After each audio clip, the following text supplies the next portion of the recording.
Au lendemain de la prise de responsabilité des forces de défense et de sécurité, on s'est retrouvé avec un parc automobile assez garni. Le président, dans sa vision, nous, on n'avait pas compris au tout début où est-ce qu'il voulait envoyer le bateau.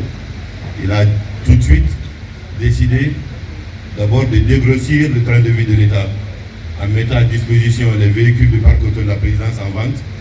Et quand le montant a été regroupé, il a instruit tout de suite de mettre à la disposition de l'enseignement technique. Et ce que nous n'avons pas vu venir à l'époque, c'était la machine de la mise en œuvre de la vision en termes de formation qui se mettait en place. Il était question tout de suite pour lui de mettre des conditions d'apprentissage les meilleures pour permettre aux enseignants et aux apprenants de profiter effectivement de l'enseignement. Ensuite, il a été question pour lui de prendre un décret pour intéresser le personnel de l'enseignement technique en les accordant des bourses. Et très rapidement, dans la même veine, les bourses d'enseignement qui ont été accordées à la Guinée depuis cette année jusqu'à aujourd'hui, l'enseignement technique est également partie intégrante dans l'octroi de ces bourses. Et quand il était question de renégocier le projet Simandou, il a mis en place un comité technique. Dans ce comité technique, sa vision était très claire. Faire du projet Simandou une réalité, mais en faisant en sorte que les générations actuelles, mais également le futur de la Guinée soient une partie intégrante du projet. Donc dans les négociations, nous avons pu obtenir la mise en place de Simandou Academy. Simandou Academy veut dire quoi clairement puisqu'on en parle? C'est 20% des revenus de Simandou qui devraient être mis à la disposition de l'enseignement des jeunes Guinéens. Ça voudrait dire quoi? C'est une vision très longue. Ça voudrait dire que dans 30 ans, les meilleurs ingénieurs, les meilleurs techniciens de la sous-région devraient normalement être des Guinéens. C'est une façon d'assumer. C'est une façon pour nous d'assumer notre indépendance et notre souveraineté à travers notre éducation.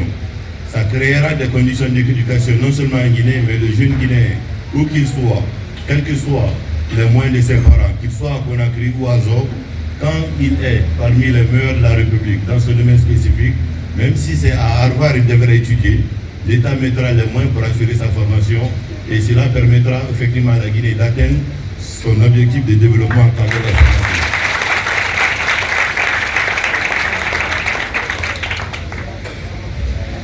Le projet Simandou, avant d'y arriver, il a pris également la responsabilité de créer une loi sur le contenu local. Et cette loi devrait permettre très rapidement, en lien d'ailleurs avec tout le projet Simandou, c'est d'abord créer des opportunités d'emploi pour les Guinéens, mais également offrir des opportunités de business pour les entreprises guinéennes, mais surtout le transfert de technologie. Le transfert de technologie ne peut se faire que par le savoir. Donc voilà pourquoi, par étapes, on est en train de partir vers la matérialisation concrète de la vision du chef de l'État. En rendant Simandou irréversible, les revenus de Simandou devraient être construits pour être le catalyseur du développement de la Guinée. On a vu tout à l'heure sur le vision qui a été proposé. En parlant de 2040, on a entendu le projet Simandou 2040. Le projet Simandou, c'est le projet qui parle spécifiquement de la mine de Simandou, des rails, de l'acierie, mais également du port, qui est différent du programme Simandou. C'est le programme Simandou qui s'appelle 2040. C'est le programme de développement de la Guinée sur les 15 prochaines années. Et dans ce programme Simandou, une composante essentielle a également été réservée à l'éducation. C'est le pilier numéro 2, qui parle de l'éducation et de la culture. C'est l'éducation de la Guinée en prenant en compte notre culture, effectivement. Parce que notre identité culturelle également, c'est une chose qui est aussi chère à notre chef de l'État. Le troisième pilier, qui est un des points sur lesquels nous sommes ici aujourd'hui, c'est tout ce qui est transport, infrastructure et technologie. Il va de soi que si demain nous devons nous positionner pour avoir des industries de montage des véhicules ici, il faut de la main-d'œuvre. Et ces main-d'œuvre, il faut les avoir dans nos établissements de formation. La machine est en train de prendre forme.